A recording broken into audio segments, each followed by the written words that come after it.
And welcome everybody to another nighttime reading hour, the first of the non-live streaming videos that I'm going to be doing. And today is Trippy Thursday. And today we are going to be reading from War of the Worlds. And last time we left off with the first book, which was the invasion portion of the World of War of the Worlds. And we're starting off with book 2, Earth Under the Martians. And this is about 10 chapters, so it's going to be a little bit shorter, so we'll be coming up on the end of this book. So if you have any suggestions for what we should do next for Trippy Thursday, truly would love some suggestions. Okay, so let's get started with chapter 1, which is titled Underfoot. We got all their drinks ready and all their settled. In the first book, I have wandered so much from my own adventures to tell of the experiences of my brother, that all through the last 2 chapters I and the curate have been lurking in the empty house at Halliford, whither we fled to escape the black smoke. There I will resume. We stopped there all Sunday night, and all the next day, the day of the panic, in a little island of daylight, cut off by the black smoke from the rest of the world. We could do nothing but wait in aching inactivity during those 2 weary days. My mind was occupied by anxiety for my wife. I figured her at Leatherhead, terrified, in danger, mourning me already as a dead man. I paced the rooms, and cried aloud when I thought of how I was cut off from her, of all that might happen to her in my absence.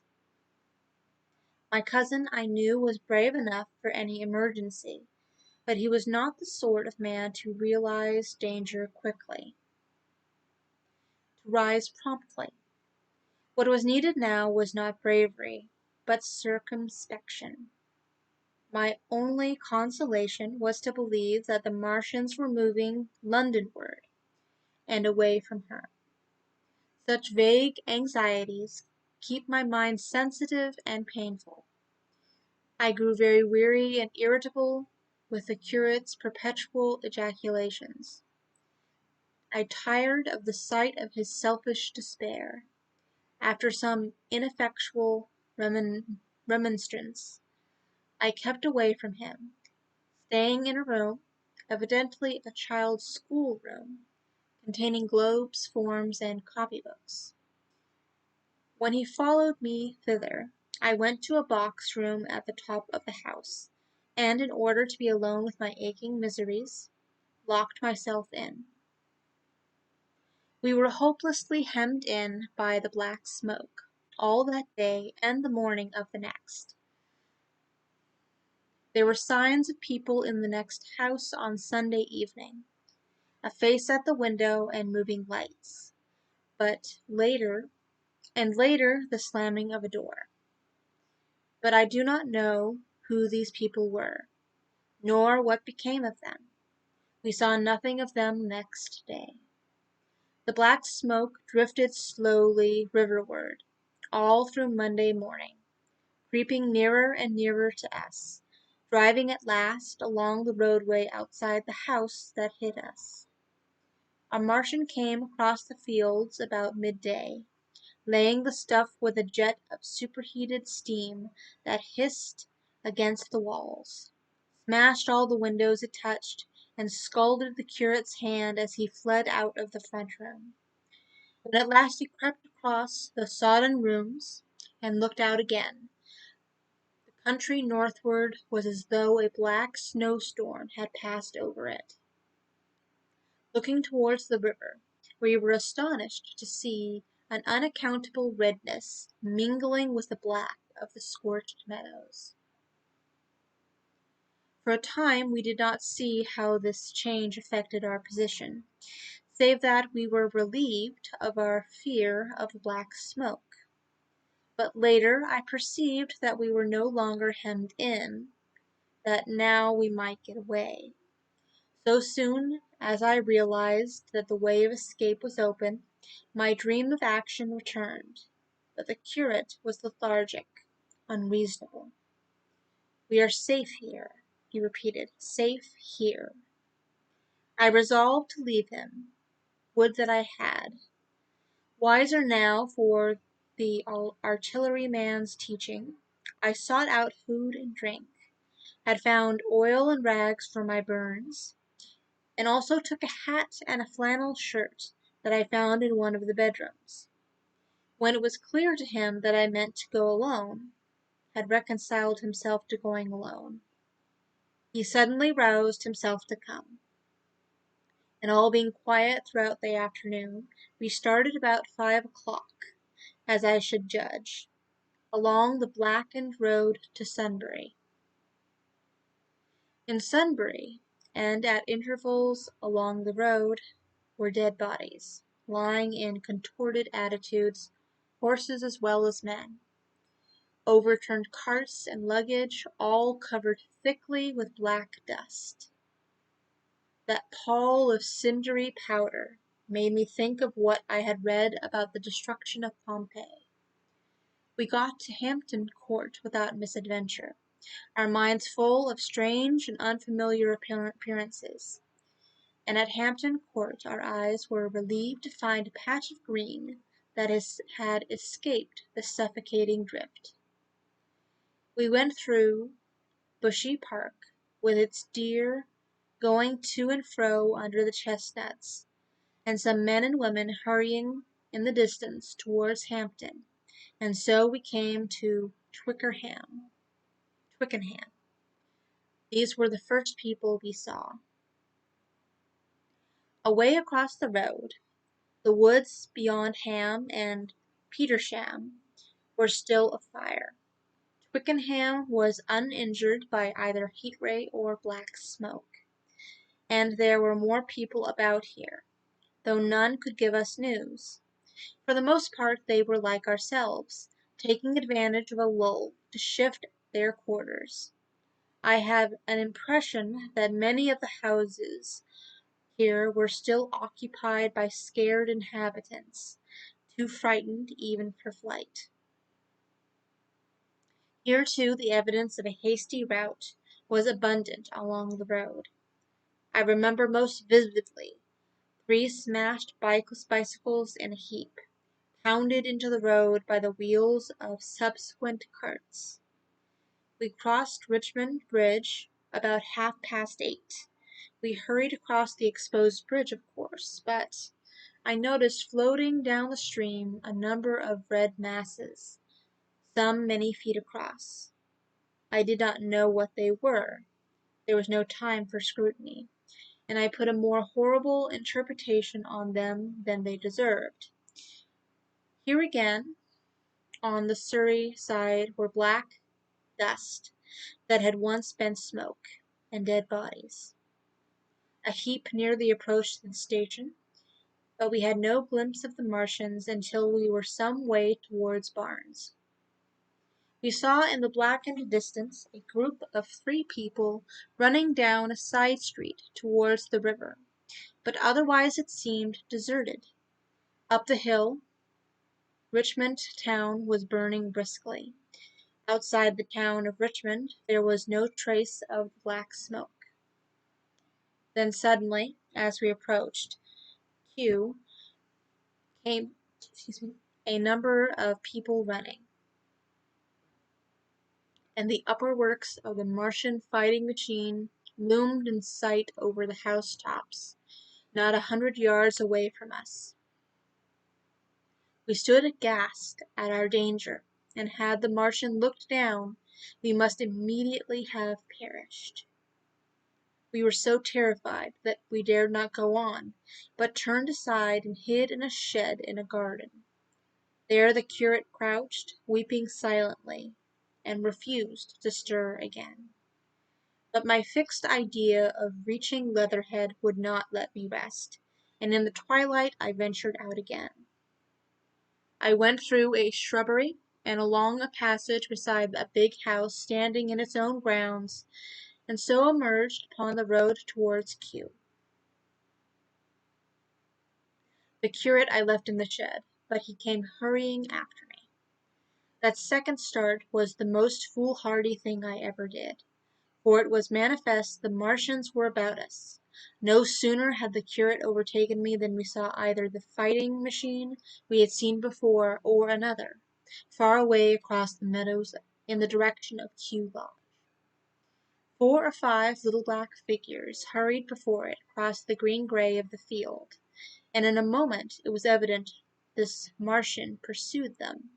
In 3 strides he was among them, and they ran radiating from his feet in all directions.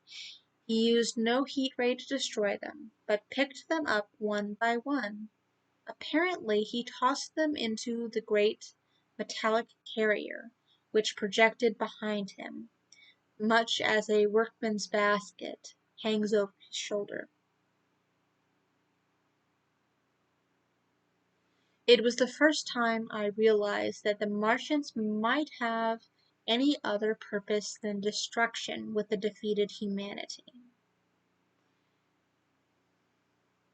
We stood for a moment petrified, then turned and fled through the gate behind us into a walled garden, fell into, rather than found, a fortunate ditch, and lay there, scarce daring to whisper to each other until the stars were out. I suppose it was nearly 11 o'clock before we gathered courage to start again,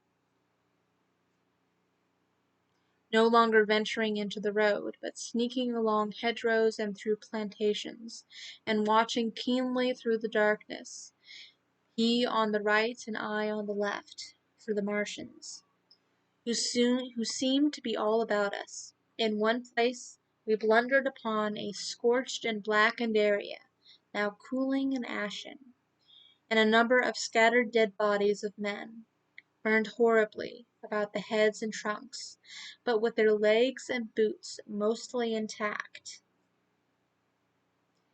and of dead horses, 50 feet perhaps behind a line of 4 feet, behind a line of 4 ripped guns and smashed gun carriages.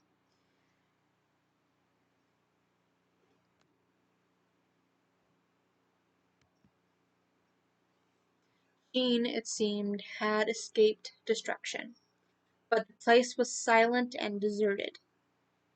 Here we happened on no dead, though the night was too dark for us to see into the night, and to see into the side roads of the place.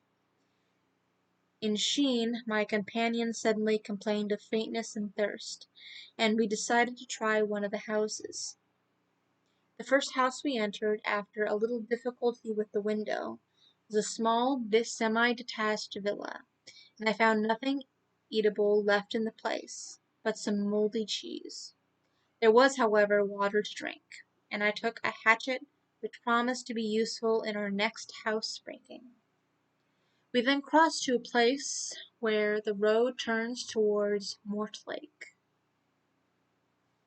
Here there stood a white house within a walled garden, and in the pantry of this domicile we found a store of food: 2 loaves of bread in a pan, an uncooked steak, and the half of a ham. I gave this catalogue so precisely because, as it happened, we were destined to subsist upon this store for the next fortnight. Bottled beer stood under a shelf, and there were 2 bags of haricot beans and some mint lettuces. This pantry opened into a kind of wash-up kitchen, and in this was firewood. There was also a cupboard in which we found nearly a dozen of Burgundy, tinned soups, and salmon, and 2 tins of biscuits. We sat in the adjacent kitchen in the dark, for we dared not strike a light, and ate bread and ham, and drank beer out of the same bottle. The curate, who was still timorous and restless, was now, oddly enough, for pushing on, and and I was urging him to keep up his strength by eating, when the thing happened that was to imprison us. "It can't be midnight yet," I said, and then came a blinding glare of vivid green light. Everything in the kitchen leaped out, clearly visible in green and black, and then vanished again. And then followed such a concussion as I have never heard before or since. So close on the heels of this as to seem instantaneous came a thud behind me, a clash of glass, a crash, and a rattle of falling masonry all about us, and the plaster of the ceiling came down upon us, smashing into the multitude of fragments upon our heads. I was knocked headlong across the floor, against the oven handle, and stunned. I was insensible for a long time, the curate told me, and when I came to, we were in darkness again, and he, with a face wet, as I found afterwards, from blood from a cut forehead, was dabbing water over me. For some time I could not recollect what had happened. Then things came to me slowly. A bruise on my temple asserted itself. "Are you better?" asked the curate in a whisper. At last I answered him. I sat up. "Don't move," he said. "The floor is covered with smashed crockery from the dresser. You can't possibly move without making a noise, and I fancy they are outside." We both sat quite silent, so that we could scarcely hear each other breathing. Everything seemed deadly still.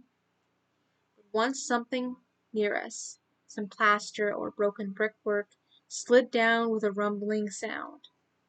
Outside and very near was an intermittent metallic rattle.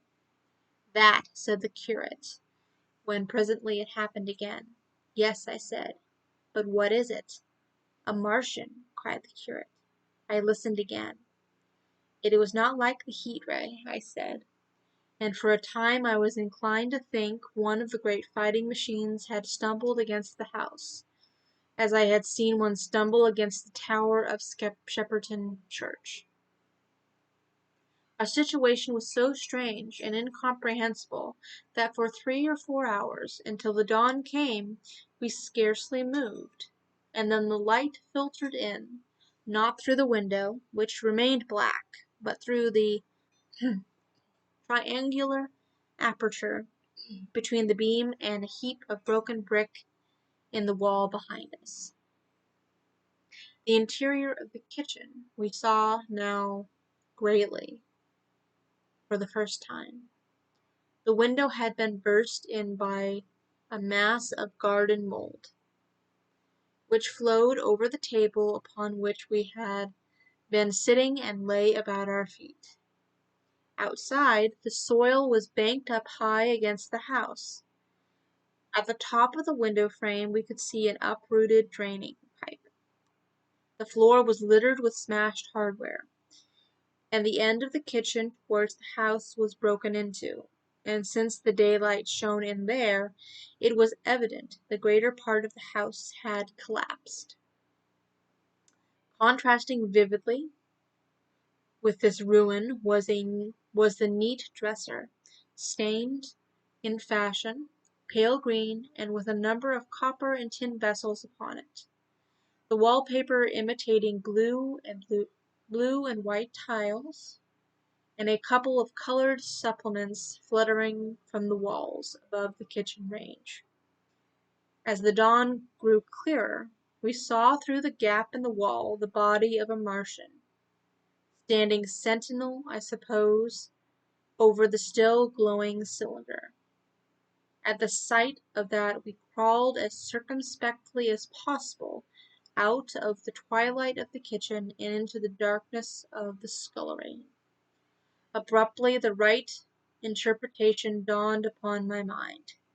The fifth cylinder, the fifth shot from Mars, has struck this house and buried us under the ruins. For a time the curate was silent, and then he whispered, "God have mercy upon us." I heard him presently whimpering to himself. Save for that sound, we lay quite still in the scullery. For my part, scarce dared breathe, and sat with my eyes fixed on the faint light of the kitchen door. I could just see the curate's face, a dim oval shape, and his collar and cuffs. Outside there began a metallic hammering, then a violent hooting, and then again, after a quiet interval, a hissing like the hissing of an engine. These noises, for the most part problematical, continued intermittently, and seemed, if anything, to increase in number as time wore on. Presently, a measured thudding and a vibration that made everything about us quiver and the vessels in the pantry ring and shift, began and continued. Once the light was eclipsed, and the ghostly kitchen doorway became absolutely dark. For many hours we must have crouched there, silent and shivering, until our tired attention failed. At last I found myself awake and very hungry. I am inclined to believe we must have spent the greater portion of a day before that awakening. My hunger was at a stride so insistent that it moved me into action. I told the curate I was going to seek food, and felt my way towards the pantry. He made no answer, but so soon as I began eating, the faint noise I made stirred him up, and I heard him crawling after me. Okay, so that's the end of chapter 1 of the second book. And I want to thank everyone for popping in and watching this. I hope everyone has a good evening, a good night, and may everybody continue to pray with a good fire.